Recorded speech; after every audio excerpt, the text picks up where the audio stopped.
Hey guys, I'm Allie, and I'm going to talk to the teens in the audience for a second and talk to them about a real but very depressing subject: teen homelessness.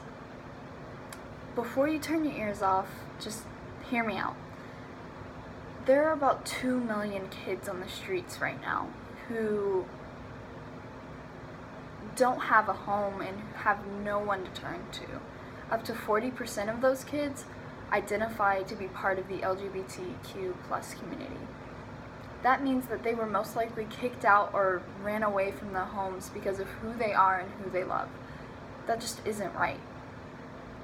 In today's day and age, most of us know at least one person in the LGBTQ plus community, whether it be your brother, your sister, your parents, or just some kid at school. Now I want you to think about them being alone, hungry, suffering, under a bridge. Would you want that for them? Would you want them to be part of the 20,000 kids who are in the human trafficking ring because they have nowhere to go, because they were picked up off of the street because of who they are, and they were alone, so it was an easy target? It's not a simple fix. It never will, it never is, for a problem this big. For a problem 2 million kids big. My simple advice is to try and open your hearts and open your minds to help these people and to help the kids just like you who don't have a home. And no, it won't be that easy. Your parents may say, absolutely not, or you don't want them to be in an environment that you're in.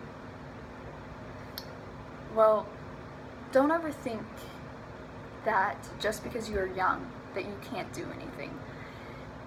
No matter how old or how young you are, you can change the world. You just have to have a good, open heart and open mind. Anyone can change the world for the better. Now I'm going to talk to the adults in the audience about teen homelessness. As adults, you probably have a driver's license and most likely a job. You've probably seen people on the sides of the road with cardboard signs and sleeping bags. And on the signs you probably see them: need money, have no home, need to feed my kids. Have you ever seen a child doing this? Up to 2 million kids in America are on the streets. They have no home, no food, nothing. Youths that are 12 to 17 years of age are more likely to be homeless than most adults. Those are minors, people who cannot legally vote, cannot legally drink, and cannot legally buy a cigarette. There are stories behind each and every one of these kids.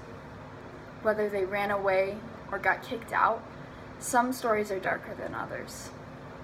Whether it be physical, sexual abuse, teen pregnancy, which is a huge problem right now. Teen mothers are kicked out of their homes because it is against their parents' religion, or the parents don't want to deal with it. Most of you have relatives that are minors.